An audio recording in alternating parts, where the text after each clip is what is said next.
పలుకకుండా తన నాలుకను, కపటపు మాటలు చెప్పకుండా తన పెదవులను కాచుకొనవలెను. అతడు కీడు నుండి తొలగి మేలు చేయవలను, సమాధానమును వెదకి దాన్ని వెంటాడవలను. ప్రభువు కన్నులు నీతిమంతుల మీదను, ఆయన చెవులు వారి ప్రార్థనల వైపును.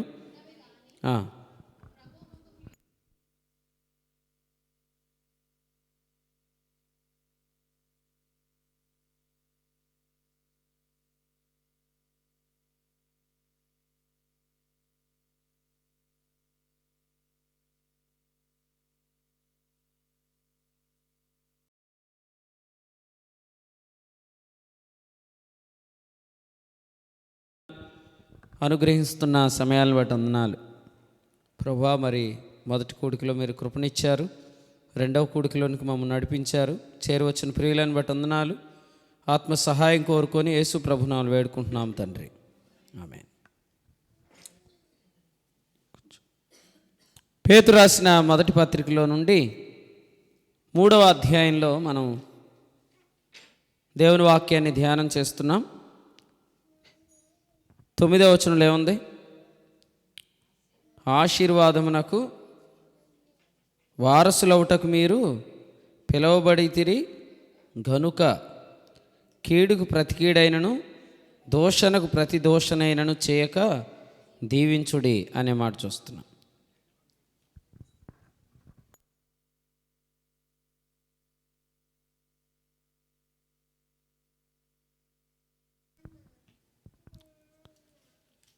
మూడవ అధ్యాయంలో 10 నుండి 12 వచనాల్లో కూడా ఇక్కడ మనం చూస్తున్నాము. ఏమనంటే, చెడ్డదాన్ని పలుకకుండా నాలుకను, కపటపు మాటలు చెప్పకుండా పెదవులను కాచుకొనవలెను అనే మాట చూస్తున్నాం. కీడు నుండి తొలగి మేలు చేయాలి అన్నాడు. ఇక్కడ మనం మేలు చేయాలి అనే మాటను పట్టుకొని ధ్యానం చేయాలి. మనం మేలు చేయాలి. మనం మేలు చేయాలంటే ఏం చేయాలి? పై వచనంలో ఏం చెప్పాడంటే, మనం మేలు చేయాలి అని అంటే మనము చెడ్డదాన్ని పలుకకుండా ఉండాలి అని చెప్పాడు. కాబట్టి విశ్వాసులమైన మనము చేయుట అనే అనుభవం ఎక్కడుంది? మనం పలుకుట అనే అనుభవంలోనే ఉంది. మనం మంచి చేస్తున్నామా లేదా అనేది, మనం మంచి చేస్తున్నామా లేదా అనేది దేని మీద ఆధారపడి ఉంటుంది అంటే, మనం ఏం మాట్లాడుతున్నాం అనే దాని మీద ఆధారపడి ఉంటుంది. అయితే మనం మంచి మాట్లాడలేకపోతున్నాం, మనం ఎందుకు మేలైందే పలకలేకపోతున్నాం అని అంటే, దానికి గల కారణము 9వ వచనంలో చెప్పాడు. ఏమనంటే, మనం ఏమై ఉన్నామో మనం తెలుసుకోకపోవటమే. ఈ వచనంలో ఏమన్నాడు? మీరు ఆశీర్వాదమునకు వారసులు అన్నాడు. ఇదేంటిది? మనం ఏమై ఉన్నాము. రెండవది మనము మాట్లాడుట, మూడవది మనము చేయుట అన్నమాట. కాబట్టి ఇప్పుడు మనందరికీ ఆసక్తి ఎందులో ఉంది? చేసేదానిలోనే ఉంది. ఏదోటి చేయాలి. చాలా తక్కువైన సమయం మన ముందు ఉంది, మనం ఎక్కువగా దేవుని పని చేయాలి. కానీ మనం చేయటం అనేది దేని మీద ఆధారపడి ఉంటుంది అంటే, మనం మాట్లాడటం మీద ఆధారపడి ఉంటుంది. అయితే మనం మాటలు బాగోవు అన్నమాట. మన మాటలు బాగోపోయినా మన కార్యాలు బాగుంటున్నట్టు మనం చూపిస్తాం. మనం అంతా మంచిగా చేస్తున్నాం, అసలు చెడ్డదే చేయట్లేదు, మనమంతా కూడా మంచిగానే ఉంటున్నాం అన్నట్టు మనం కనపడతాం. కానీ మన మాటలు అయితే మాత్రం అసలు బాగోవు అన్నమాట. అంటే ఇప్పుడు మనం ఎవరిని మోసం చేస్తున్నాం? వాక్యాన్ని మనం మోసం చేస్తున్నట్టు అనిపిస్తుంది. ఎందుకంటే వాక్యంలో ఉంది, నీ మాట బాగుంటేనే నువ్వు చేసేది బాగుంటుంది అని ఉంటుంది. కానీ మన మాటలు బాగోవు. కానీ మనం చేస్తున్నవన్నీ చెప్పండి. ఇప్పుడు మీరు చూస్తుంటుంటే మీరు చాలా బాగా వింటున్నట్టు ఉంటారు కదా. అంటే నిజంగా వింటున్నారా లేదా అనేది తర్వాత విషయం. కానీ ఎవరిని చూసినా ఎలా ఉంటారు? బాగా వింటున్నట్టు ఉంటారు. అలా మిమ్మల్ని ఎప్పుడు చూసినా మీరు ఏదో ప్రార్థన చేసేస్తున్నట్టు, ఏదో బైబిల్ చదివేస్తున్నట్టు, ప్రార్థనకు వచ్చేస్తున్నట్టు అందరం కూడా ఎట్లా చేస్తున్నాం. కానీ నిజంగా అసలు మన క్రియలు బాగున్నాయో లేదనేది ఎలా తెలుస్తుంది? మనం మాట్లాడే మాటలు బాగుండట్లేదు అనుకోండి, క్రియలు బాగుంటాయా? బాగోవు కదా. మన మాటలు బాగోకుండా కూడా కొన్నిసార్లు ఏం బాగున్నట్టు కనబడతాయి? క్రియలు బాగున్నట్టు కనబడతాయి. అంటే ఏం చేస్తున్నావు అని అర్థం.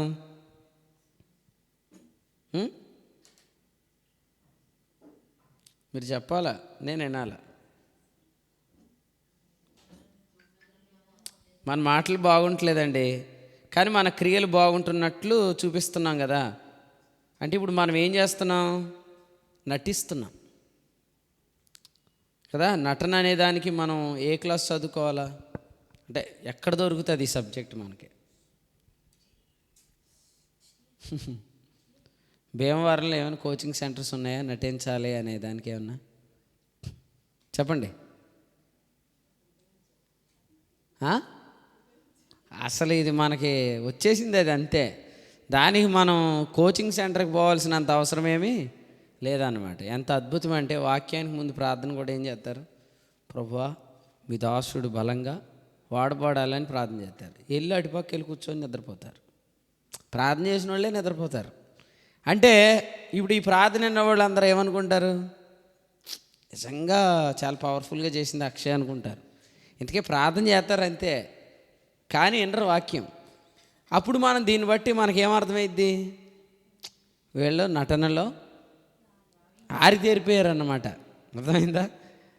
సో ఇలాగ మనం ఆలోచిస్తే అసలు మనలో చాలామంది నోరు బాగుండట్లేదు, కానీ మనము అందరి దృష్టికి మేలు చేస్తున్నాం, మంచి చేస్తున్నాం, మంచి పనులు చేస్తున్నాం అనిపిస్తుంది. కానీ వాక్యం ఏం చెప్తుందంటే, మన నోరు ఎప్పుడు బాగోలేదో అప్పుడు మనం చేసేవి కూడా బాగోవు అని చెప్తుంది. నోరు ఎందుకు బాగుంటలేదు, మనం ఎవరమో మనకు తెలియట్లే. అందుకని ఈ అధ్యాయంలో 3 లింకులు చెప్పాడు అనమాట. 3వ అధ్యాయం 9లో ఏమన్నాడు చదవండి. మీరు ఆశీర్వాదమునకు వారసులు. దీన్ని ఏమందాం, మనం ఏమై ఉన్నాము. 2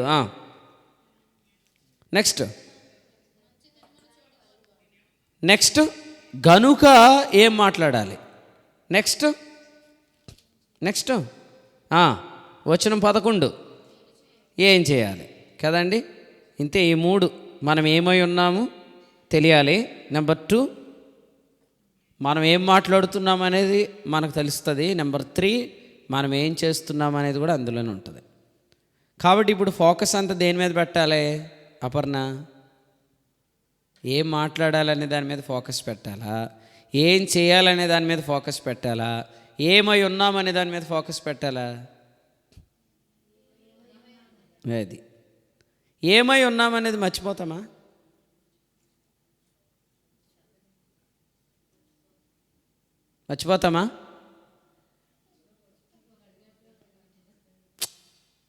ఏమై ఉన్నామనేది మర్చిపోతామా మనం? ఎందుకు మర్చిపోతాం. మర్చిపోకపోతే ప్రతిసారి మీరు పరిశుద్ధులు అని ప్రతి పత్రికలో ఎందుకు రాస్తాడు? కొరింథీ పత్రికలో రాశానుగా, అక్కడ చదువుకోండి అండి కదా. ప్రతి పత్రికలో మనం ఏమై ఉన్నామో రాశాడు. ప్రతిసారి మాట్లాడినప్పుడు ఆయన ఏమని పిలుస్తున్నాడు? ప్రియులారా, సహోదరులారా కదండి. మీరు కుమారులు, మీరు పరిశుద్ధులు, మీరు నీతిమంతులు. ఇవన్నీ ఎందుకు చెప్తున్నాడు? మనం ఏమై ఉన్నాం మర్చిపోతామని చెప్తాడా, మర్చిపోము అని చెప్తాడా? నేను దీపు మర్చిపోతామని చెప్తున్నాడు. మనం ఎందుకు మర్చిపోతాం? మనం ఏమై ఉన్నాము? ఏమా ఇప్పుడే చెప్పాను, అప్పుడు లాగుతున్నాం చిన్నగా. అది ఎంతో ధన్యత అసలు నిజంగా కదా. అప్పుడే వింటాం, అప్పుడే వెళ్ళిపోతాం. చెప్పండి, మనం ఏమై ఉన్నామో ఎందుకు మర్చిపోతున్నాం? ఈ ఉదయం జూమ్ కూడికలో కూడా వచ్చింది. మీలో ఎంతమంది ఉన్నారు జూమ్ కూడికలు నాకు తెలియదు. నువ్వు ఉన్నావు అన్న పేరే కానీ నువ్వు మృతుడివి అన్నట్టు ఉంటారు కొంతమంది. చెప్పండి, మనం ఏమై ఉన్నామో ఎందుకు మర్చిపోతున్నాం? ఎందుకంటే మనం లోకంలో ఉన్నాం, అది మర్చిపోకండి. మనం లోక సంబంధులు కాదు. యోహాను సువార్త 17:16 యేసుప్రభు అన్నారు, తండ్రి నేను లోక సంబంధిని కానట్టు వీరును లోక సంబంధులు కారు అన్నాడు కదా. అంటే మనం ఈ లోకంలో ఉన్నాం కానీ మనం లోక సంబంధులం కాదన్నమాట.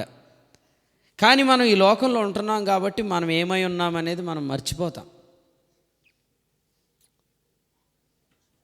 అందుకని మనం ఏం చేయాలా? లోకాన్ని చూడకుండా లేఖనాన్ని చూడాలి. యాకోబు పత్రిక 1:25 ఏముంది? స్వాతంత్రమునిచ్చు సంపూర్ణ నియమంలో తేరి చూచి నిలకడగా ఉండువాడెవడో వాడు విని మరచువాడు కాక క్రియను చేయవాడండి తన క్రియలో ధనుడైతాడు. లేఖనాన్ని చూస్తే ఎవరిని చూసినట్టు? లేఖనాన్ని చూస్తే ఎవరిని చూసినట్టు? మనం ఏమై ఉన్నామో చూసినట్టు. ఎందుకంటే లేఖనాలన్నిట్లో ఎవరున్నారు? క్రీస్తున్నాడు కదా. లూకా 24:27, 24:44 ఆయన ఎట్టివాడు, ఈ లోకంలో మనం కూడా అట్టివారం. ఎక్కడున్నాం? అక్షయ పరలోకంలో ఉన్నామా? ఈ లోకంలో ఉన్నాం. ఈ లోకంలో అట్టివారం అని చెప్పి మళ్ళీ పరలోకంలో ఉన్నా అంటాం. పరలోకంలో మన పౌరస్థితి ఉంది, పరలోకంలో మన జీవం ఉంది. కానీ కొంతకాలం శరీరాన్ని బట్టి ఈ లోకంలో ఉన్నాం కదా. ఈ లోకంలో ఉన్నాం కానీ మనము క్రీస్తు పరలోకంలో ఎట్టివాడు అట్టివారం అనమాట. అందుకనే లేఖనాల్లో క్రీస్తున్నాడు. క్రీస్తు ఎక్కడ లేడు? దీపు లోకంలో లేడు, లోకంలో క్రీస్తు లేడు. అందుకని లోకాన్ని చూస్తే మనం ఏం మర్చిపోతామండి? మనం ఏంటో మర్చిపోతాం. మనం ఏం మర్చిపోయిన తర్వాత మనం ఏం మాట్లాడుతున్నాం మనకి తెలియదు. మనం ఏం మాట్లాడుతున్నాం అనేది, మనం ఏం చేస్తున్నాము అనే దాని మీద ప్రభావం చూపించింది. మన మాటలు బాగోకపోతే మన క్రియలు కూడా బాగోవు. మన క్రియలు బాగోకపోతే క్రీస్తు న్యాయపీఠం ఎదుట మనకు ఎటువంటి బహుమానం కలగదు. కొరింథీ 2:11 చదవండి. 2 Corinthians 5:11. కొరింథీ 2:11. కావున మేము ప్రభు విషయమైన భయం ఉందంట. ఎందుకంట? కాబట్టి మాకు భయం ఉంది అంటున్నాడు. ఎందుకు కాబట్టి? 10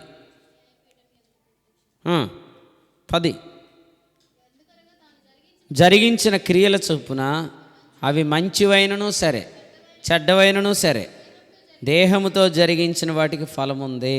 మనం చేసే ప్రతి క్రియకు ఫలితం ఉంది. కాబట్టి ఇప్పుడు మనం మంచి క్రియలు చేస్తేనే ఏమొస్తుంది? బహుమానం వస్తుంది. క్రియలు మంచిగా ఉంటేనే బహుమానం వస్తుంది అని తెలిసినప్పుడు మనకేం కలగాల? భయం కలగాల. భయం కలిగితే మనం ఏం చేస్తామంట? తమ్ముడు చదువు. మేము ప్రభు విషయమైన భయము ఎరిగి మనుషులను ప్రేరేపిస్తున్నాం. మనకు ఆ భయం అర్థమైతే మనం ఇతరులకు కూడా చెప్తాం. ఏంటమ్మా నువ్వు మాటలు అసలు బాగలేదు, నీ మాటలు బాగోకపోయినా అందరి దృష్టికి నువ్వు ఎలా కనపడుతున్నావు? మంచి క్రియలు చేస్తున్నట్టే కనపడుతున్నావు. మంచి క్రియలు చేస్తున్నట్టు కనపడుతున్నావు. నీ మాటలు బాగోకుండా మంచి క్రియలు నువ్వు చేయగలవా? నువ్వు చేయలేవు కదా. కాబట్టి ఇప్పుడు అందరికీ మంచి క్రియలు చేస్తున్నట్టు కనిపించిన వాళ్ళు క్రీస్తు న్యాయపీఠం మీద బహుమానం రాలేదనుకోండి, మామూలుగా ఉండదు ఆ రోజు కదండి. ఎందుకంటే ఎంతమంది ఉంటారు ఆ రోజు కదా. మనం ఎక్కడెక్కడ సూపర్ స్టార్లాగా యాక్ట్ చేసామో కదండి. ఇప్పుడు పాట వస్తుంది కదా వెనకాల, ఏమని మహానటి అని వస్తుంది కదండి. అసలు ఆ రోజు ఆ బ్యాక్గ్రౌండ్ మ్యూజిక్ అందరూ పాడతారు అక్కడ కదండి. నిజంగా ఆ రోజు అందరూ ఎంత మహానటులు వస్తారు రేపు అక్కడికి కదా. అందరూ అసలు అక్క టీ తాగక్క, టిఫిన్ తినక్క, ఇడ్లీ తినక్క, దోశ తినక్క. అక్కలైతే మరీ యాక్షన్ చేసేస్తారు.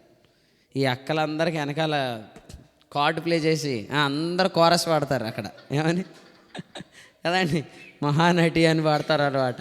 కాబట్టి మరి నటీనటులకు శుభవార్త, ఎంతే చాలు ఆపేయండి ఇక నటన. మీ నటన ఆపి ముందు మీ సంభాషణ మార్చుకోండి.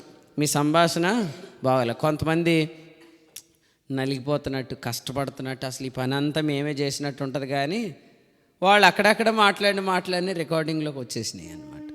ఇప్పుడు రికార్డింగ్లోకి వచ్చినాయి అంటే వాళ్ళ మాటలు బాగున్నాయా? బాలే. అప్పుడు వాళ్ళ క్రియలు బాలే. కానీ మనకు ఎలా కనపడుతున్నాయి? అంతా సెట్టర్ గారే చేశారనిపిస్తుంది. అంతా సెట్టరే చేస్తే సెట్టర్ మాటలు బాగుంటాయిగా. సెట్టర్ మాటలు బాగాలేదంటే సెట్టర్గా చేసింది అంతేంటి, అదంతా పెద్ద అదనమాట. బ్రదర్ నువ్వు కూడా వాక్యం చదవండి మీరు కావాలంటే. సమూయేలు గ్రంథంలో ఒక మాట ఉంది, చదవండి. సమూయేలు గ్రంథం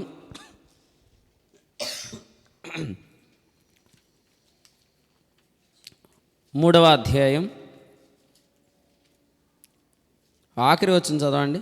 సమూయేలు మొదటి గ్రంథం 3వ అధ్యాయం ఆఖరి వచనం, లాస్ట్ లైన్ చదవండి. సమూయేలు మాట ఇశ్రాయేలీలందరిలో వెల్లడైందనే మాట ఉంది కదండి. 16వ అధ్యాయంలో ఉంది, 17వ అధ్యాయంలో 17వ అధ్యాయం సమూయేలు గ్రంథంలో దావీదు మాట ఏమైందంట, నలుగురికి తెలిసిందంట. ఉందా?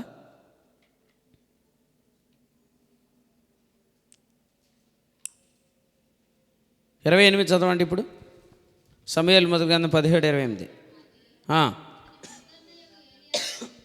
ఏలియాబుకి కనపడింది 31.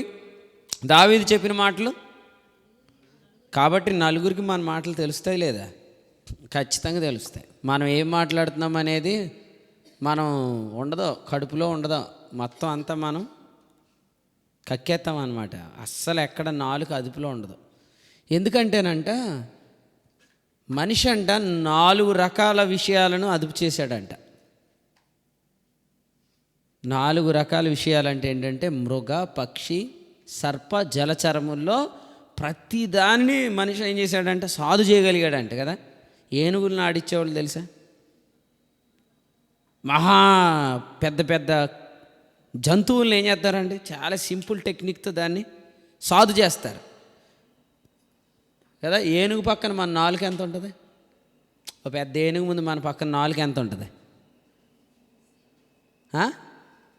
అస్సలు కనపడదు కదా. అందుకనే ఉంటాడు, నాలుగు చిన్న అవయవమైన బహుగా అదిరిపడుతుందంట. అన్నీ కంట్రోల్ చేసినోడికి ఏం కంట్రోల్లో లేదు. అప్పట్లో మృగ, పక్షి, సర్ప, జలచరాలు అన్నాడు, కానీ ఇప్పట్లో కారు నడపగలడు, లారీ నడపగలడు, ఫ్లైట్ నడపగలడు, కానీ నాలుగుని మాత్రం కంట్రోల్లో పెట్టుకోలేడు. 4 కంట్రోల్లోకి ఎప్పుడు వచ్చింది? 4 కంట్రోల్లోకి ఎప్పుడు వచ్చింది? ఇప్పుడు పాఠం ప్రకారం అసలు మనం ఎవరమో మనకు అర్థమైతే కదా. అక్కడ ఇలా చెప్తాడు యాకోబు పత్రిక 1వ అధ్యాయంలో, లోపల నాటబడి మీ ఆత్మలను లేదా మీ నాలుకలను రక్షించుటకు శక్తిగల వాక్యము సాత్వికమైన మనసుతో అంగీకరించుడి అని యాకోబు పత్రిక 1వ అధ్యాయం 20లో చెప్తాడు. అసలు లోపల ఏదన్నా వర్తమానం ఉంటే 4 కంట్రోల్లో ఉంటుంది కదండి. అసలు ఎస్ఆర్సి కాన్ఫరెన్స్లో ఎన్ని వర్తమానాలు కదా. అసలు మన మొహాలు చూస్తే ఎలా ఉంది చెప్పండి అందరికీ? నిజంగా లోపలికి వెళ్ళిపోయింది వాక్యం అన్నట్టే ఉంది అందరికీ కదా. అందరికీ లోపలికి వెళ్ళిపోయింది వాక్యం. ఎంత లోపలికి వెళ్ళిందంటే అసలు ఎస్ఆర్సి కాన్ఫరెన్స్ ఆ అట్మాస్ఫియర్లో ఎవరు కూడా ఏ చెడ్డమాట పలకలేదు. దేవునికి స్తోత్రం.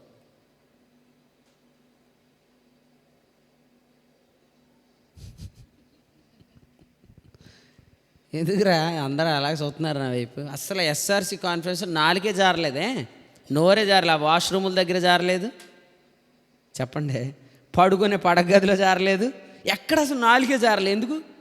వాక్యం ఎక్కడ పోయింది? ఎవరన్నా లోపలికి వెళ్ళిపోయింది వాక్యం కదండి. దేవునికి స్తోత్రం. అసలు ఎక్కడ 4 జారలే. దేవునికి స్తోత్రం. నిజంగా హల్లెలూయా కదా. ఎవరు చూసినా కుర్చీలు తుడిచేస్తున్నట్టు, మైకులు సర్దేస్తున్నట్టు, అందరూ పని చేస్తున్నట్టే కనపడ్డారు కదా. నలుగురి దగ్గర మాట్లాడిన మాటలన్నీ రికార్డ్ అయినాయి లేదా? ఇప్పుడు ఆ మాటలను బట్టి చూస్తే వీళ్ళందరూ ఏం చేశారు చెప్పండి? పాడండి, పాట పాడండి వెనకాల. అది నటీనటులకు శుభవార్త. ఎంత నటించేస్తారండి బాబు. లోపలికి వెళ్ళి వాక్యం నిజంగా నివాసం చేసి ఉంటే అది నీ నాలుకను ఖచ్చితంగా కంట్రోల్ చేస్తుంది. లోపల వాక్యం లేదు, అందుకని నాలుక ఏమవట్లే కంట్రోల్. ప్రపంచంలోని అందరికీ సవాలు విసిరిన బైబిల్ ఏం చెప్పింది తెలుసా? మృగ, పక్షి, సర్ప, జలచరములలో 3:7 యాకోబు పత్రిక ఏముంది? ప్రతిదీ నరజాతి చేత సాధు అయిపోయిందంట, కానీ 4 మాత్రం ఎవడు సాధు చేయలేడంట. సాధు చేయగలిగిన ఏకైక సత్తాగల మనుషుడు ఎవడు? లోపల వాక్యం గలవాడు మాత్రమే కదండి. పైగా అందరూ కూడా ఎలా ఉన్నారు? అందరినీ చూడండి మీరు, అందరూ వెల్కమ్ బోర్డులాగా ఉంటారు, కానీ చాలామంది క్లోజింగ్ డోర్స్ అన్నమాట. మనకి మనుషులు ఎలా కనపడుతున్నారు? Welcome welcome brother, welcome sister, రండి రండి రండి రండి రండి అని అనిపిస్తుంది. వాళ్ళు రమ్మంటున్నారా పొమ్మంటున్నారా అసలు విషయం ఎవరో తెలుసు? అంతరింద్రియములు హృదయములను పరీక్షించువాడు నేనే అని సంఘములన్నీ తెలుసుకొనవలని అన్నాడు. చూసారా తుయితేరా సంఘంతో? ఎవరు? ప్రకటన గ్రంథం 2వ అధ్యాయంలో ఎవరైనా?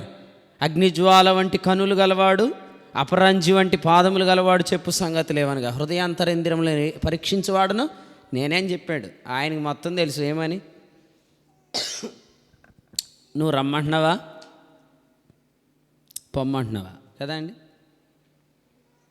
అపర్ణకు ఫోన్ చేసి నేను ఏమన్నానంటే, అపర్ణ కాన్ఫరెన్స్కి రా, అస్సలు వాష్రూమ్స్ దగ్గర అస్సలు చాలా కిక్కిరిసిపోయారు, నువ్వు రా.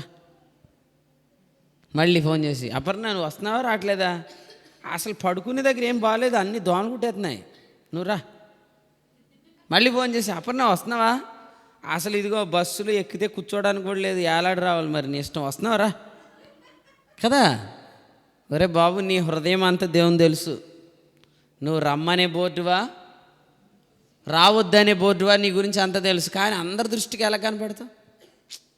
అసలు ఎంత బాగుందండి కదండి. ఎస్ఆర్సీకి వచ్చిన వాళ్ళు అందరూ కొత్త బట్టలు వేసుకొని వచ్చిన వాళ్ళేగా కదా. మ్యాక్సిమం కొత్త బట్టలు వేసుకొచ్చారంటే అందరికీ ఎస్ఆర్సీ ఎలా ఉంది? బబ్బా ఏమి అయ్యా, అసలు ఇది నీ హృదయమే కనిపించుచున్నది ఏర్పాట్లన్నిట్లో అన్నట్టే ఉంది కదా. కానీ కొందరు మాత్రం మాట్లాడిన మాటలు మనం వింటే వాళ్ళు చేసిందంతా ఏంటి? నటి, మహానటి కదండి. నటుడు ఎవరు? సూపర్ స్టార్, మల్టీ స్టార్ అండి ఆయన ఎవరు? Multi star. మీకు అందరూ చెప్తున్నాను, ఇక్కడ మీరందరూ మల్టీ స్టార్లే. రేపొద్దున క్రీస్తుని అయిపోవడం దగ్గర మన క్రియలన్నీ పరీక్షలోకి వస్తాయి. ఆ రోజు మనం నిజంగా పని చేసామా, నటించామా, అంత లెక్కలోకి వచ్చినప్పుడు అందరూ మనల్ని చూస్తూ ఉంటారనమాట కదండి. వెనకాల నుంచి మనల్ని అందరూ పాడుతూ ఉంటారనమాట పాట, ఏం నటించావురా సోదరా నువ్వని. అది మనకు సంభవించకూడదు. యోహాను మొదటి పత్రిక 2:28 ఏం చెప్పాడు? మనం ఆయన రాకడ యందు సిగ్గుపడక ధైర్యము కలిగి ఉండునట్లు మీరు ఆయన యందు నిలిచి ఉండు అని చెప్పాడు. ఆయన రాకడలో సిగ్గు ఏంటంటే, అసలు మనం ఎవరి దగ్గర ఎక్కువ గొప్పలకు పోయామో అందరూ ఉంటారు అక్కడ కదా. ఇది నీ హృదయమే కనిపించుచున్నది ఏర్పాట్లన్నింటిలో అని పాడిన వాళ్ళు అందరూ ఉంటారు చూసారా. వాళ్ళకి నిజంగా హృదయం కనపడిందా, ఇంకా ఏమైనా కనపడ్డాయా కదా. నిజంగా ప్రభు చూస్తున్నాడు. కాబట్టి మీరందరూ ఈ విషయం తెలుసుకొని, మన మాటలు బాగోలేనప్పుడు మన క్రియలు కూడా బాగోవు అని తెలుసుకోండి. మన క్రియలు బాగోవాలంటే, మన మాటలు బాగోవాలంటే మనం ఏమై ఉన్నామో తెలుసుకోవాలి. మనం ఏమై ఉన్నామో తెలిపేది ఏది? లేఖనమే. అసలే ఒక మీటింగ్ వచ్చామంటే, ఒక చోటకి వెళ్ళామంటే మనం ఎక్కువ కాన్సన్ట్రేషన్ పెట్టాల్సిన బైబిల్ మీదే. స్పీడ్గా రెడీ అవ్వటం, రావటం, బైబిల్ చదువుకోవటం, అంతే కదా. మీటింగ్స్ దగ్గరికి వచ్చి కూడా బైబిల్ చదవని దౌర్భాగ్యులు ఉంటారు. బైబిల్ చదవరు. ఆ కూడికిలో కూడా అసలు మీటింగ్ స్టార్ట్ అయిన నిద్రపోతూ ఉంటారు. అసలు బైబిల్ వాక్యం చదవని వాళ్ళు ఎవరైతే ఉంటారో, లేఖనాన్ని ఎవరైతే చూడరో, అలా వాళ్ళకి ఏమై ఉన్నామో వాళ్ళకి తెలీదు కదండి. ఇప్పుడు మీటింగ్ దగ్గర అందరు మంచోళ్ళు ఉంటారా? పోనీ మీరు మంచోళ్ళే అండి, అందరూ మన చుట్టూ ఉన్నవాళ్ళు మనలాంటి వాళ్ళేనా? మనల్ని ఎలా చూస్తారు? పరమగీతంలో ఏముంది చదవండి, 1వ అధ్యాయంలో ఏముంది? 5వ వచనం, నేను నల్లని దానను అనే మాట ఉంది అక్కడ. వాళ్ళు అంటున్నారు నల్లని దానవు అని. 6వ వచనంలో ఏముంది? నల్లని దానని నన్ను చిన్న చూపులు చూడకుడే. అంటే చిన్న చూపులు చూసేవాళ్ళు ఉండరా? ఉండరా? చెప్పండి. పెద్ద కాన్ఫరెన్స్ జరిగిందండి, అంతమంది జనం వచ్చారు, అంతమందిలో నిన్ను చిన్న చూపులు చూసేవాళ్ళు ఉండరా? ఖచ్చితంగా ఉంటారు. చిన్న చూపులు చూసిన వాళ్ళ దృష్టిలో నువ్వెవరు? దాన్ని బట్టి మాట్లాడతావా? ప్రభు దృష్టికి నీవెవరు? దాన్ని బట్టి మాట్లాడాలా? డిస్టర్బ్ అవుతామా అమ్మా? మాటలు మారతాయి మారవా కదా. మళ్ళీ కార్యాలు మాత్రం బాగానే ఉంటున్నాయి. డిస్టర్బ్ అయిపోతున్నాం, మాటలు మారిపోతున్నాయి, కానీ కార్యం మాత్రం చెప్పరే. మీరు మాట్లాడట్లేదు, సైలెంట్ అయిపోతున్నారు, మీరు ఎక్కడికక్కడ ఆగిపోతున్నాయి. ఎందుకో మరి నాకు అర్థం అవట్లే. గొంతు మోగబోతుందా? చెప్పండి. నాలుక దౌడని అంటుకుందా? చెప్పండి, మాట్లాడండి. ఇప్పుడు చిన్న చూపులు చూసేవాళ్ళు ఉండరా? ఖచ్చితంగా ఉన్నారు. చూసారా లేదా? మాటలు మారతాయా? మనవి మారతాయి. మారినప్పుడు క్రియలు ఆగాలిగా, ఆగుతాయా? మరి అవి ఎలా జరుగుతున్నాయి? ఇంతకుముందు ఆత్మ ద్వారా జరిగిన ఇప్పుడు యాంత్రికంగా చేస్తున్నాం, మెకానికల్గా చేసేస్తున్నాం. ఎందుకు చేస్తున్నాం? చాలామంది ఉన్నారు డిమాండ్ కదండి, అందరూ మనం ఏం చేస్తామా అని చూస్తున్నారు కాబట్టి వాళ్ళ సంతోషం మేరకు, వాళ్ళ తృప్తి మేరకు మనం చేస్తున్నాం. కానీ మనలో ఏ తృప్తి లేదు. మనలో నిజంగా తృప్తి ఉంటే మన సంభాషణ కూడా బాగుంటుంది. మన సంభాషణ బాగుందంటే ఎవరు మనల్ని ఎలా చూస్తున్నా కూడా ప్రభు దృష్టికి మనం ఏంటి కదా. ఎంతమంది డిస్టర్బ్ అయిపోతున్నారు. పరమగీతంలోనే విలాప వాక్యాలు కొంతమందికి, గ్రంథమేమో పరమగీతం, పాఠమేమో విలాప వాక్యాలు. మరి ఈమెకి ఎంత టెస్టింగ్ ఇది! ఒక్కదాన్ని కార్నర్ చేసి ఇంతమంది చిన్న చూపులు చూస్తున్నారు. కానీ ఆమె తాను ఏమై ఉందో మాట్లాడుతుంది. ఏం మాట్లాడుతుంది? రాజు తన అంతఃపురములోనికి నన్ను చేర్చుకొనేను. 4వ వచనం. అంటే తను ఏం తెలుసుకుంది?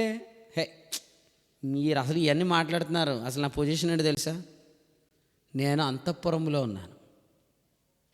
మీరు ఎవరని చెప్తున్నాడు? 3:9లో మీరు ఆశీర్వాదం నాకు వారసులు.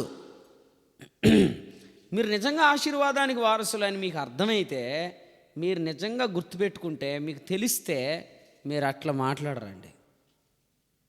నా బాధ ఏంటంటే మాటలు చూస్తేనేమో అన్ని వంకర మాటలే, కానీ కార్యాలు చూస్తే ఎప్పుడు నలిగిపోతున్నట్టే కనపడుతున్నారు.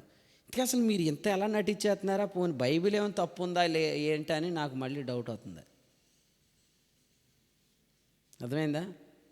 మహానటీల చెప్పండి, మహానటీల నటనకు అసలు లేఖనంలో ఏమైనా తప్పు రాశాడా ఏట్రా బాబు?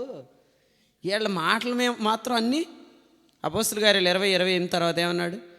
వంకర మాటలు పలుకువారు మీలో నుండే బయలుదేరతారన్నాడు కదా. ప్రతిదీ వంకర మాటే కదా. సాక్ష్యం చెప్పమంటే అందరూ ఏం చెప్తారు నిలబడి మైకులో? ఆయన కృపలేంది ఏం చేయగలం ఏంటండే అంటారు కదా.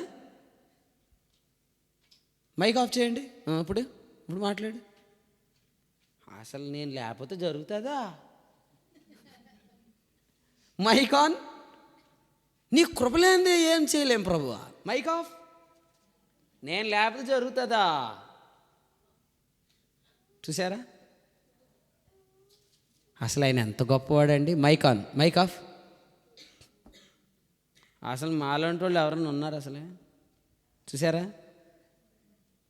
ఇప్పుడు వీళ్ళందరిని ఏమనాలా? అది ఈ వాక్యం నేను ఇంకా ఎక్కడ చెప్పినా కూడా నాకు ఖచ్చితంగా తిట్లే ఉంటాయి. ఎందుకు? ఎప్పుడు తిడతారు?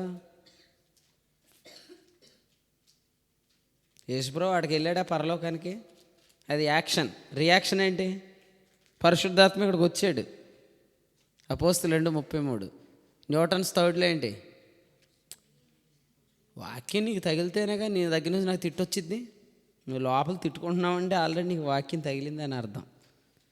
కాబట్టి మీలో ఎవరికైనా వాక్యం కానీ తగిలితే నా మీద గులాబీ పువ్వులు ఇసిరేయండి. అక్కడి నుంచి ఇసిరేసి ఐ లవ్ యూ అని చెప్పండి, నేను తీసిరేయండి. అంతే తప్ప రాళ్ళు ఇసిరేకండి. ఎందుకంటే ఇవన్నీ మీకు చెప్పమని చెప్పినోడు యేసుప్రభువే. భాష బాగుంటలే, సంభాషణ బాగుంటలే, అన్నీ వంకర మాటలే. కానీ కార్యాలు మాత్రం ఆగట్లేదన్నమాట. తెగ చేసేస్తున్నారండి.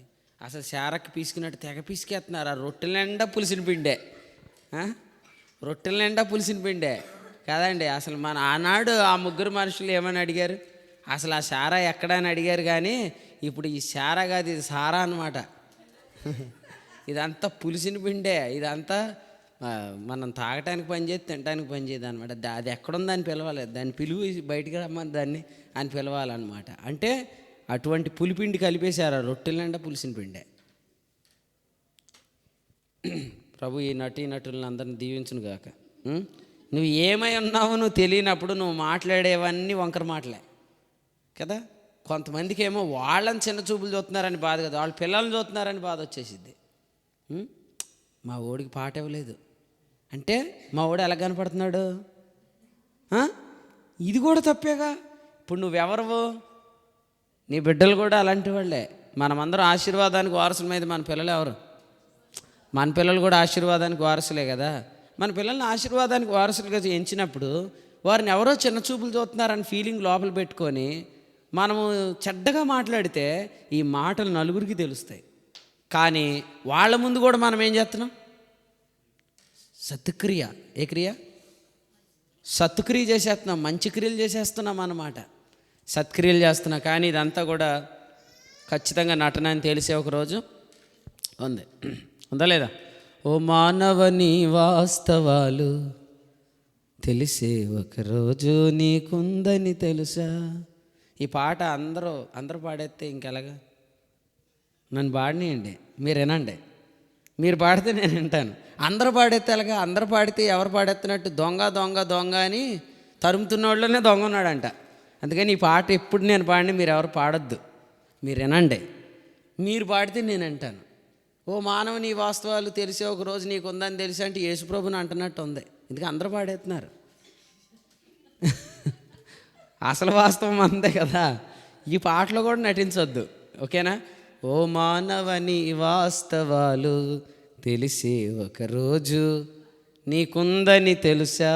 దైవత్రాసులో తూయగా నీవు తేలికై పోదువో.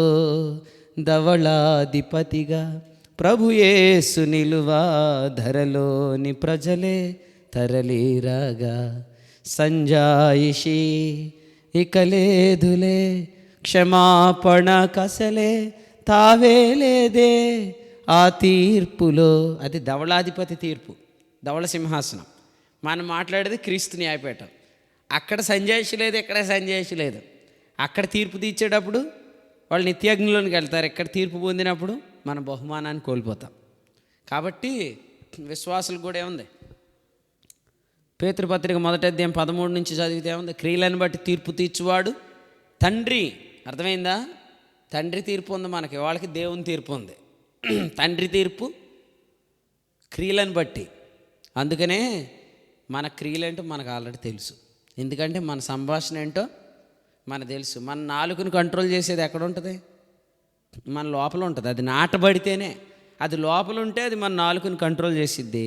అప్పుడు మన సంభాషణ బాగుంటుంది, అప్పుడు మన క్రియలు బాగుంటాయి. అప్పుడు మనం నిరీక్షించవచ్చు ఏమని? తేబడు కృప. యేసుప్రభు వస్తాడు, చాలా బహుమానం తెచ్చేస్తాడు, నాకు చాలా పెద్దది వచ్చేస్తుంది అని మనం అనుకోవాలంటే ఇప్పుడు మన క్రియలు అలా ఉండాలి. అందుకనే మీ దగ్గర ఎవరు చెడ్డగా మాట్లాడినా వెంటనే వాళ్ళు నోరు మూయాల్సినది మీరే. మీరు మూయట్లేదంటే అర్థం ఏంటి? మీరు కూడా అవే మాట్లాడుతున్నారని అర్థం. మీ దగ్గర అందరూ మాట్లాడగలరు ఇవి, మీ దగ్గర మాట్లాడలేకపోతున్నారంటే అర్థం మీరు ఎక్కడ అలా మాట్లాడరు కాబట్టి మీ దగ్గర ఎవరు మాట్లాడట్లే. అది మీరు తెలుసుకోవాలి. ఓ మాట చెప్పనా? నీకు చెప్తా నేను ఎందాక అంటే ఇది ఎవరికి వినపడకూడదని? దేవుడికేనా? అసలు మనం సైలెంట్గా మాట్లాడుకుంటున్నప్పుడే దేవుడు దూతలందరూ పాట ఆపండిరా ఏదో చెప్తున్నాడు. ప్రకటన గ్రంథంలో మాట ఉంది. ఏముందంటే ప్రకటన గ్రంథంలో ఉన్న మాట మీరు చదువుకోండి, ఎప్పుడైనా బాగుంటుంది ఈ మాట. ఏమంటే ప్రకటన గ్రంథం 11వ అధ్యాయంలో ఏంటి ఇది చెప్తున్నారు మీరు, నాకు వినపట్లేదు. పరలోకంలో అరగంట నిశ్శబ్దం అంట. ఉందా మాట? ప్రకటన గ్రంథం 8లోనో ఎక్కడ ఉంది, మీరు చదువుకోండి. పరలోకంలో మరి అరగంట నిశ్శబ్దం అంట. ఎందుకు నిశ్శబ్దమో నాకు తెలియదు, కానీ ఇప్పుడు మాత్రం మనం ఏదైనా సైలెంట్గా మాట్లాడుకుంటే ప్రభు ఏం చేయాలా? ఒరే సైలెంట్గా ఉండండి రా, ఏదో చాలా సీక్రెట్గా చెప్తున్నాడు మనకు వినపట్లేదు అనుకుంటాడా? అసలు మన హృదయంలో ఏముందో ఆయనకి తెలుసు. హృదయంలో మంచి అభిప్రాయం లేకపోయినా పైకి మనం ఏం చేస్తాం? బోకే ఇచ్చేసేసి అసలు బ్రదర్ మీరు ఇక్కడ ఉండటం మా ధన్యత అండి బాబు, మీరు ఎప్పుడు వస్తారా అని ఎదురు చూస్తున్నాం కదా. కానీ హెబ్రీ పత్రిక 4 ఏమన్నాడు? ఆయన దృష్టికి కనబడని సృష్టమేది లేదు. మన ఎవరికి లెక్క చెప్పాలో ఆయనకి అన్ని కనబడుతున్నాయి. మన రేపొద్దు లెక్క చెప్పేది ఎవరి ఎదుట? మా అమ్మ అప్పుడప్పుడు అంటది, బాబు నీ చెవులేటర్ బాబు ఇలా ఉంటాయంటది. నీ చెవులు గోడ చెవులు, నీ అసలు ఏం మాట్లాడినా రేపొద్దు యేసుప్రభు దగ్గరికి కూడా నిలబడి అసలు ఏం చెవులైనయా? చెవులు నిర్మించినవాడు వినకుండా ఉంటాడా? కన్నులు నిర్మించినవాడు కానకుండా ఉంటాడా? అయినా కూడా మనం చాలా సీక్రెట్గా ఎవరికి చెప్పుకో, ఇందాకేం జరిగిందంటే అంటాం మనం కదా. ఇవన్నీ ఎందుకు వస్తున్నాయంటే లోపల ఒక ఆత్రం ఉంటుంది, అది ఆగదు, అది ఆకలి బయటకు వచ్చేస్తాయి అన్నమాట. ఇదంతా ఎందుకంటే అసలు మనం ఎవరమో మనం మర్చిపోయాం. మనం మర్చిపోయి మన భాష బాలేదు, మన క్రియలు బాలేదు. ఇప్పుడు మనం క్రీస్తు న్యాయపీఠం కొరకు ఎదురు చూసేస్తున్నాం. ఎప్పుడు వచ్చేస్తాడు, తెచ్చేస్తాడమ్మా పెద్ద బహుమానం అని. ఏం తెస్తాడు మన క్రియలు బాగోపోతే? అందరి ముందు మనం సిగ్గుపడే రోజు అది. అందుకనే ఇదంతా మీరు తెలుసుకోండి, ముందే జాగ్రత్త పడండి. చాలామంది వెళ్ళిపోయారు ఆల్రెడీ, వాళ్ళు ఇంకేం చేయడానికి లేదు. ప్రకటన 14:13 వారి క్రియలు వారి వెంట వెళ్ళిపోయాయి. ఒక వ్యక్తి చనిపోయినప్పుడు అక్కడితో ఆయన క్రియల బుక్ మూయబడుతుంది. ఇంకా అతడు చేసిన పని ఇంకేమీ ఉండదు. ఒకవేళ అతని పక్షంగా లేకపోతే అతని పేరిట మనం ఏది చేసినది అతనికి కలగదు. కానీ మృతి నొంది మాట్లాడే వాళ్ళు ఉంటారు. మృతి నొంది కూడా వారి పక్షంగా ఇక్కడ గొప్ప కార్యాలు జరుగుతాయి. ఓకే, దాన్ని బట్టి వారికి దేవుడు ప్రతిఫలం ఇస్తాడు. కానీ మనం వెళ్ళిపోయిన రోజు అదే చివరి మనం చేసేది. మనం ఇంకా ఉన్నామంటే అర్థం ఏంటి? ఛాన్స్ ఇచ్చాడు కానీ మనం అక్కడక్కడక్కడక్కడ వంకర మాటలు వేసుకుంటూ బతికేస్తున్నాం. మంచి అవకాశం ఇచ్చాడు, అందుకని మన సంభాషణ బాగుండాలి. సంభాషణను కంట్రోల్ చేసేది నువ్వేమై ఉన్నావని నువ్వు చూసుకునేదే. అందుకని ప్రభు ప్రతి దినం కూడా మనం ఏమై ఉన్నామో మనతో మాట్లాడుతున్నాడు. ఇప్పుడు పేతురు పత్రికలోనే ఇంకో మంచి మాట ఉంది, చదువుతారా? 1 Peter 3:13, 3:13 చదవండి. మీరు మంచి విషయంలో ఆసక్తి గలవారైతే అసలు మీకు హాని చేయగలవాడెవడు అన్నాడు. ఎంత బాగుంది ఈ మాట. మీరు మంచి విషయంలో ఆసక్తి గలవారైతే మీకు హాని చేయగలవాడెవడు అన్నాడు. అంటే మనం మంచి చేస్తున్నాం అనుకోండి, మనకెవ్వడు హాని చేయలేడు. మన కాన్ఫిడెన్స్ కూడా అదే.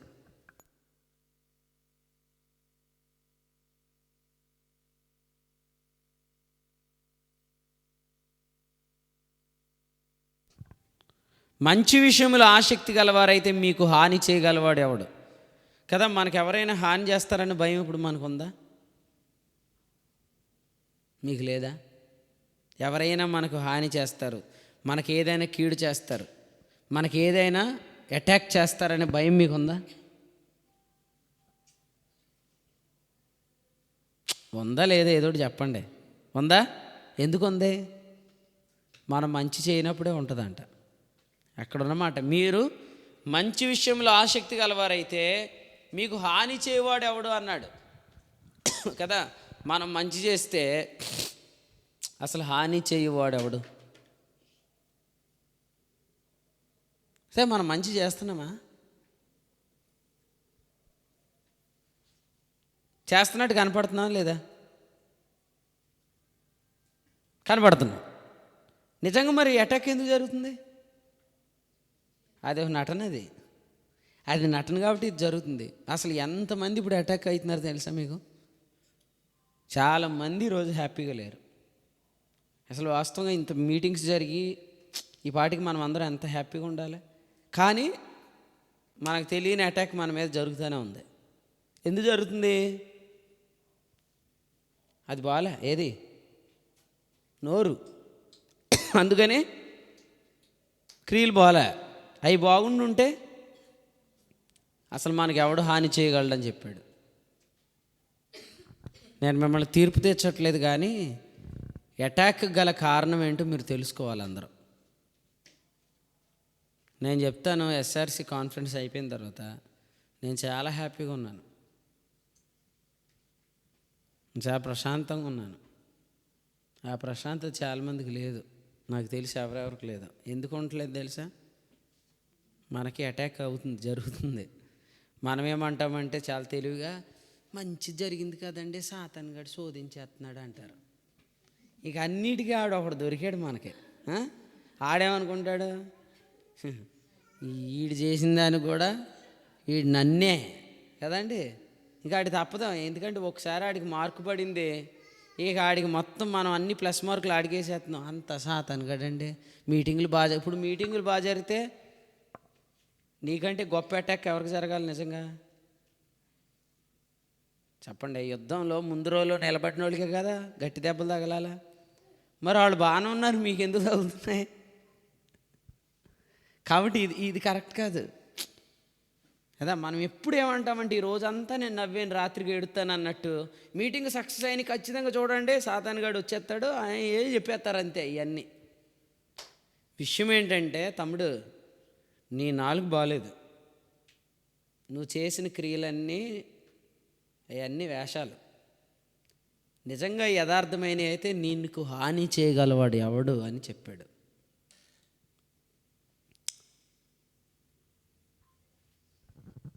ఇప్పుడు చెప్పండి, ఇప్పుడు నేను వాక్యం చెప్పాను కదా మీకు, మీ హృదయ రహస్యాలు బయటపడుతున్నాయా? పట్టలేదా? హృదయ రహస్యాలు బయటకు రావట్లేదా? వస్తే ఏం చేయాలా? నిజముగా దేవుడు మనలో ఉన్నాడని సాగిలపడి నమస్కారం చేయాలంట. కానీ మనం ఏం చేస్తాం? సాక్ష్యం చెప్పండి, ఎవరైనా వచ్చి మైకెత్తానని అంటే అక్కడికి వచ్చి కూడా వాక్యం చెప్తాం. ఆ వాక్యానికి ప్రభు నాతో ఏం మాట్లాడాడు, నా విషయం అంతా బయటకు వచ్చిందని చెప్తారా? అంటే ఇప్పుడు మళ్ళీ ఎప్పుడు పోస్ట్ పోన్ చేసాం, మళ్ళీ ఇంకో వర్తమానం చెప్పిన ఆయన అప్పుడు ఒప్పుకుంటాను, అప్పుడు కూడా నెక్స్ట్ మెసేజ్ చెప్పిన ఆయన తర్వాత ఒప్పుకుంటాను అంటాం. కానీ మన హృదయ రహస్యాలు బయటకు వచ్చినప్పుడు ఇందువలన నిజముగా దేవుడు మీలో ఉన్నాడని ప్రచురం చేయొచ్చు, సాగిలపడి నమస్కారం చేయాలని చెప్పాడు. చదవండి కొరింథీ పత్రిక 14వ అధ్యాయం. కొరింథీలకు రాసిన మొదటి పత్రిక 14:25.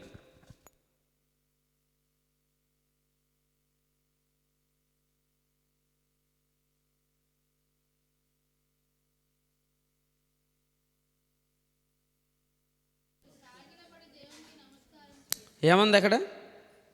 నిజముగా దేవుడు మీలో ఉన్నాడని ప్రచురం చేస్తూ ఏం చేస్తాడంట?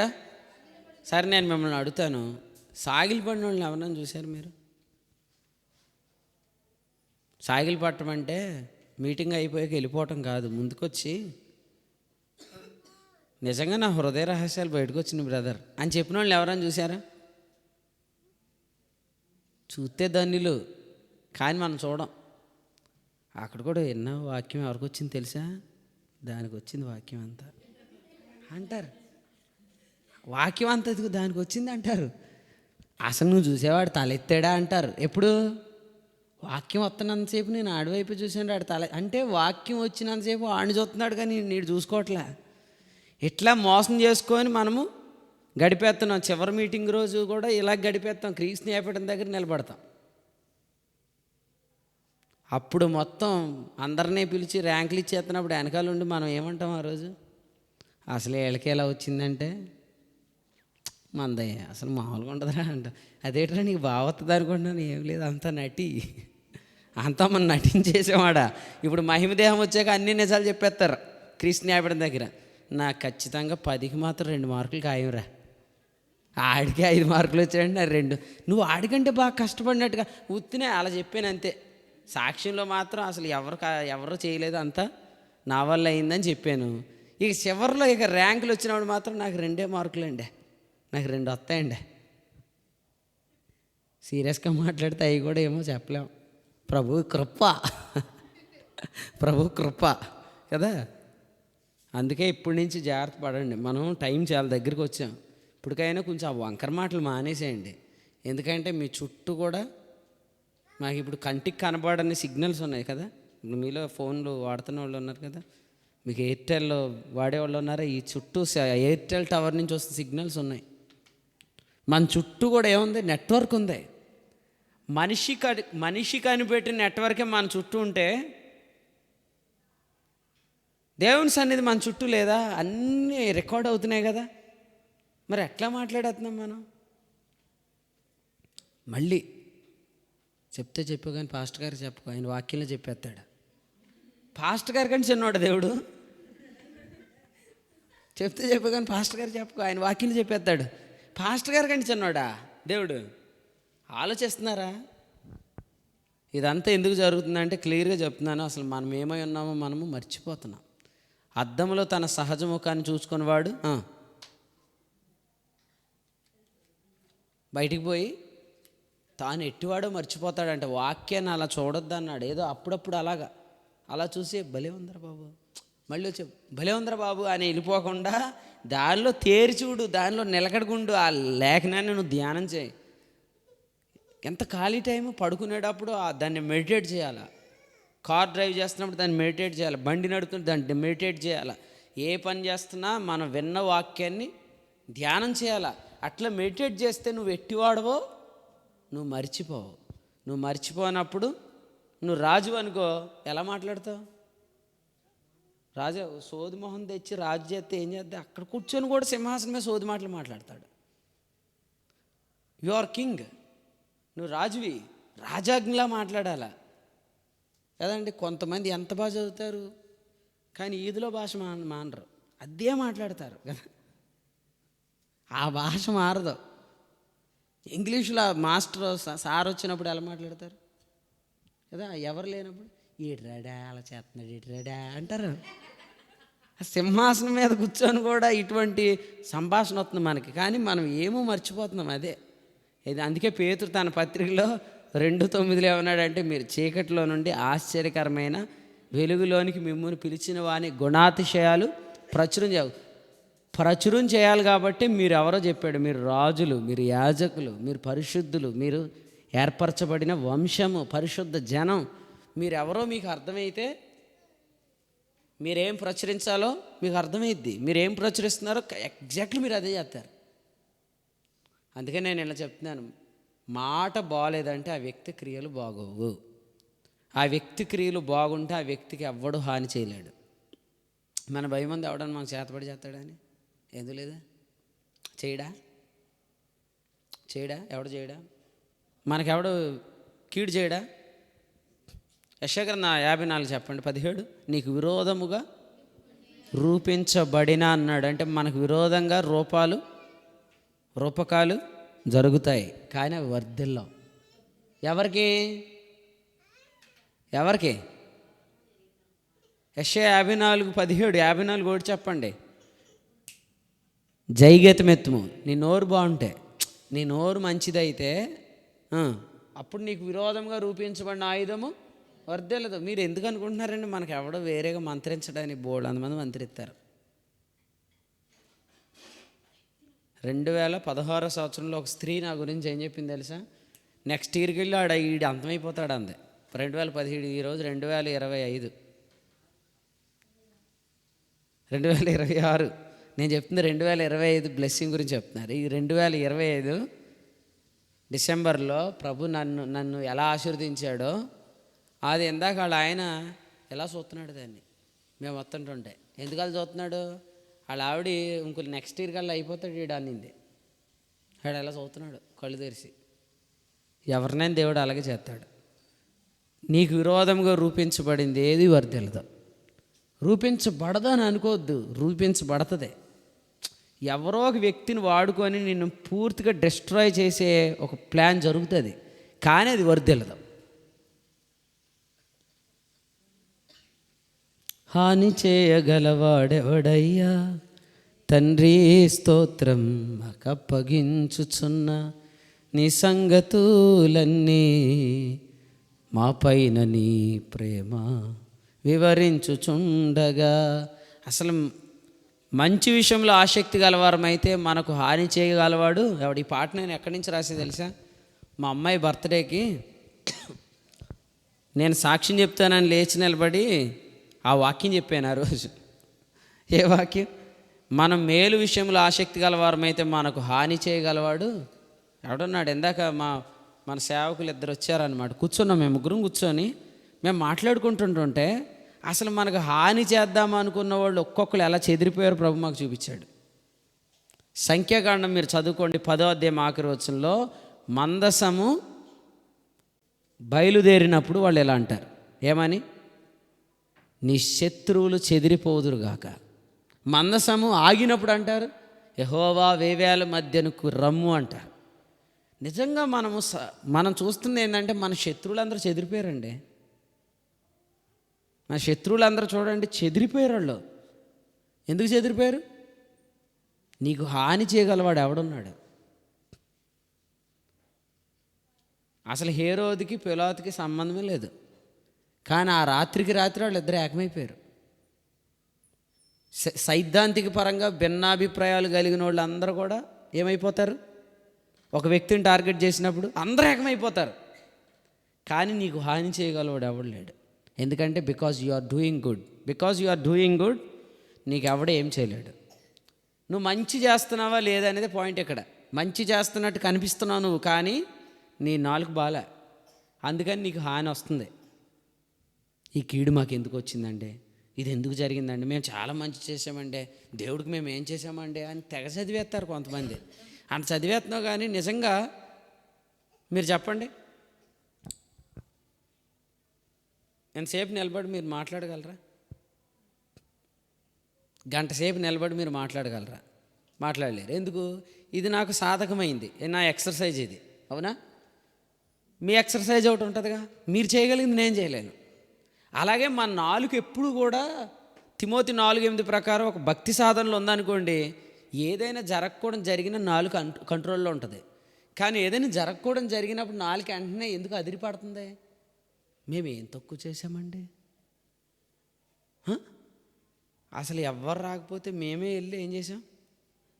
మేమే క్లాత్లు వేసాం, మేమే బల్ల పెట్టాం, మేమే టేబుల్ పెట్టాం, అయినా దేవుడు మమ్మల్ని కొడతానే ఉన్నాడండి అంటున్నారంటే, ఈ నాలుక ఏ సాధనలో ఉంది? అంతకుముందు వంకర మాటలు పలికే సాధనే. వంకర మాటలు పలికిన వాళ్ళు కూడా ఏం చేశారు? మన దృష్టికి ఏం చేశారు? మంచి చేశారు. మంచి చేసిన వాళ్ళకి ఏం కలగకూడదు? ఇప్పుడు మీరు చదివిన వచ్చిన చెప్పండి, మీకు మంచి చేస్తే ఏం కలగకూడదు? హాని కలగకూడదు. మరి ఎందుకు కలిగింది? అదంతా పెద్ద నటన. అందుకని ఇది వచ్చి పడింది మనకి.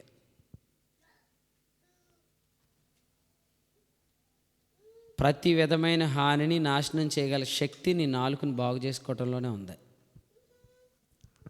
అర్థమైందా?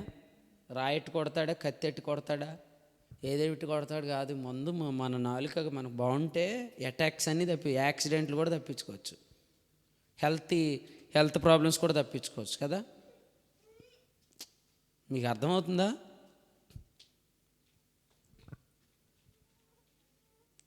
కొంతమందికి ఫుడ్ పడదు, వాటర్ పడదు, గాలి పడదు కదా. మీరు చెప్పండి, దేవుడు వాడుకుంటున్న మనుషుడు రోజు ఇంటికాడ తింటాడా? రోజు ఇంట్లో నీళ్ళు తాగుతాడా? మరి దేవుడు కాపాడుకోకపోతే ఏమవుతుంది పని? మరి దేవుడు కాపాడుతున్నాడు అంటే అర్థం ఏంటి? నువ్వు మంచి విషయంలో ఆసక్తి గలవాడు అయితే నీకు వాటర్ హాని చేయకుండా కాపాడుతాడు, గాలి హాని చేయకుండా కాపాడుతాడు, వంటకాలు హాని చేయకుండా కాపాడుతాడు. మనం కోరుకున్నట్టు ఉండవు అన్ని చోట్ల, కానీ ఇవన్నీ మనల్ని అటాక్ చేయడానికి చూస్తాయి. కానీ దేవుడు ప్రతి దాని నుంచి నిన్ను కాపాడుతాడు. అందుకనే నేను ఎక్కడికి వెళ్ళినా బాక్స్ అట్టిపోతానంటే నీలాగా సేవకుడు కుదరదుగా. నేను ఎక్కడికి వెళ్ళినా బాక్స్ అట్టిపోతాను అనకూడదు.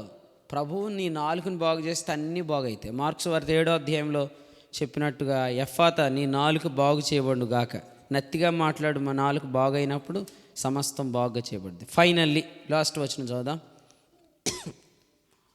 పేతురు మొదటి పత్రిక 3:9 మళ్ళీ చదవండి, లేదా 3 చదవండి. మనం ఎవరమన్నాడు?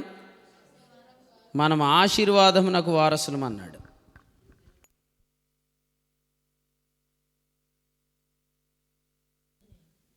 మనం ఆశీర్వాదమునకు వారసులం అన్నాడు. చదవండి.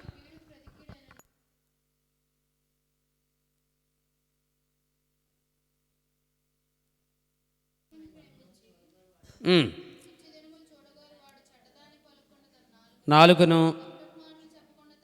పెదవులను కాచుకొనవలెను, కీడు నుండి తొలగి. రైట్, చాలు. ఇప్పుడు దాకా మనం చెప్పుకున్న వాక్యాన్ని కన్క్లూడ్ చేస్తాను. ఈ అధ్యాయం మీరు గమనిస్తే, ఈ అధ్యాయం అంతా కూడా ఓడలో జరిగిన ఒక అనుభవం గురించి చెప్పాడు. ఈ అధ్యాయం ముగింపు వచనాలు మీరు చదివితే 3వ అధ్యాయంలో వచనం 20లో లేదా 3:20లో దేని గురించి చెప్తున్నాడు? ఒక ఓడ గురించి చెప్తున్నాడు కదా.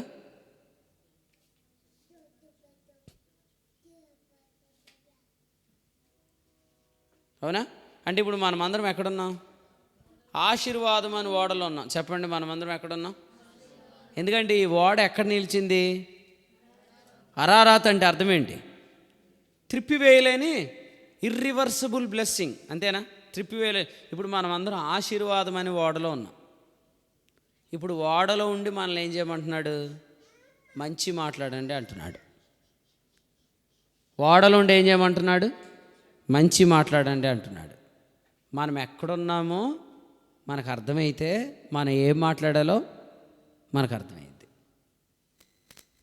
అసలు దేవుడు మన మంచోళ్ళమా చెడ్డోళ్ళమా అనే దాంతో నిమిత్తం లేకుండా అందరినీ ఆశీర్వాదకరమైన ఓడలోకి ఎక్కించుకున్నాడు. ఎక్కిన తర్వాత అందులో మనం పిచ్చి పిచ్చి మాటలన్నీ మాట్లాడుకుంటూ ఉండకూడదు. ఈ ఓడలో ఉన్నందున మనమందరం కూడా ఆ ఓడ దేని మీద నడుస్తుంది? తీర్పు అనే నీళ్ల మీద నడుస్తుంది. అవునా? ఆ జలాల పేరేంటి? తీర్పు జలాలు అన్నమాట. ఆ వాటర్లో తీర్పు ఉందన్నమాట. కానీ ఈ తీర్పు అనే నీళ్లకు మీదగా ఈ ఓడ నడుస్తుంది అన్నమాట. అది మీకు అర్థమైతే మీ మాటలు చాలా బాగుంటాయి. అసలు దేవుడు మనల్ని అందరిని ఎక్కడి నుంచి ఎక్కడ దాటిచ్చాడు? యోహాను 5:24 మరణంలో నుండి జీవంలోనికి, ఎందులోకి రాకుండా? తీర్పులోనికి రాకుండా. తీర్పును తప్పించుకున్నాం, మరణంలో నుండి జీవంలోనికి దాటాం అనే ఒక అనుభవంలో ఉండి మనం మాట్లాడాలి. అలా మనం మాట్లాడితే మనం మంచి చేస్తాం. మనం మంచి చేస్తే మనకి ఎవ్వడు హాని చేయలేడు కదండి. ఇప్పుడు బిలాము లాంటోడు ఎవడాడు? హాని చేసేవాడా మేలు చేసేవాడా? హాని చేసేవాడే. ఏం మాట్లాడి హాని చేద్దాం అనుకున్నాడు? ఏ ఆయుధంతో వచ్చాడు? జస్ట్ వాడు మాట్లాడటం ద్వారా హాని చేద్దాను, మాట్లాడడం ద్వారా చేద్దాం అనుకున్న హానిని కూడా దేవుడు జరగనివ్వలేదు. మరి ఈరోజు మనకు విరోధంగా ఎంతమంది మాట్లాడుతున్నారు? లేరా? అలా విరోధంగా మాట్లాడిన వాళ్ళకి ఏదైనా సంభవించాలా వద్దా? చెప్పండి, సంభవిస్తుందా లేదా? సంభవిస్తే వాడికి భయం వేసిద్ది. ద్వితీయోపదేశకాండం 23:5 వాడు మనల్ని ఎంత శపిస్తాడో దేవుడు మనల్ని అంత దీవిస్తాడు. అట్ ది సేమ్ టైం వాడితో యుద్ధం చేస్తాడు. పెర్గమ సంఘంతో ఏమన్నాడు? నా నోట నుండి వచ్చు ఖడ్గంతో బిలాముతో నేను యుద్ధం చేస్తానన్నాడు. కాబట్టి దేవుడు మన పక్షంగా చాలామంది యుద్ధం చేస్తున్నాడు. వాళ్ళు దేవునితోటే పోరాడుతున్నారు. కానీ కొందరు విషయాలు ఇది జరగట్లే. దేవుడు వారి పక్షంగా ఏమి యుద్ధం చేయట్లేదు. ఎందుకు చేయట్లేదు? మనం దానికి కూడా ఫీల్ అయిపోతాం. ఏంటి ప్రభువా, నాకు విరోధంగా ఇన్ని అంటున్నాడు, నువ్వేమి ఇన్వాల్వ్ అవ్వంటే ఎందుకు ఇన్వాల్వ్ అవుతాడు? దేవుడు ఎప్పుడు ఇన్వాల్వ్ అవుతాడు? మన మాటలు బాగుంటే అప్పుడు దేవుడు మన పక్షంగా యుద్ధం చేస్తాడు. అర్థమైందా? ఫైనల్గా ఒక్క వచనం చదవండి. నిర్గమాకాండం 14వ అధ్యాయం.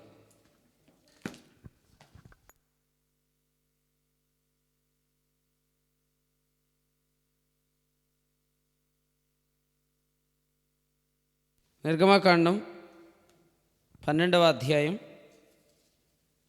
14వ అధ్యాయం 25 చదవండి.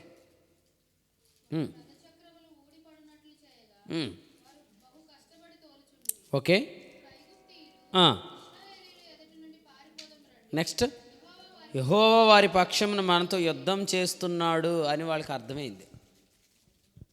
అది కూడా కొంతమందికి అర్థం కావట్లే. అరే, ఇది ఎందుకు నాకు జరుగుతుంది, ఎందుకు నేను ఈ పరిస్థితులు గుండా వెళ్తున్నానంటే వారి పక్షంగా ప్రభువే మనతో యుద్ధం చేస్తున్నాడు అని అర్థం అవట్లే. కొంతమందికి అర్థమైనా బయట వాళ్ళకి తెలిసిపోతుంది అని చెప్పి ఏం చేస్తున్నారు? మూర్ఖంగా వెళ్ళిపోతున్నారు కదా.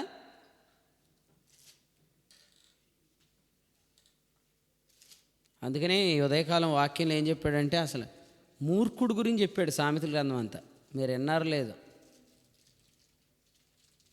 దేవుడు ఎదుర్కొంటున్నా, దేవుడు మనల్ని తన్నుతున్నా, అదే దేవుడు మన దెబ్బలు కొడుతున్నా కూడా అందరికీ ఇగో, మనకేమంటే సెల్ఫ్ రెస్పెక్ట్ అంటారు కదా, అందరికీ తెలిసిపోతాం మేము దేవుడు మనల్ని ఎదురాడుతున్నాడు అని చెప్పి ఇంకా మనం వాళ్ళ ముందు మూర్ఖంగానే వెళ్ళిపోతున్నాం.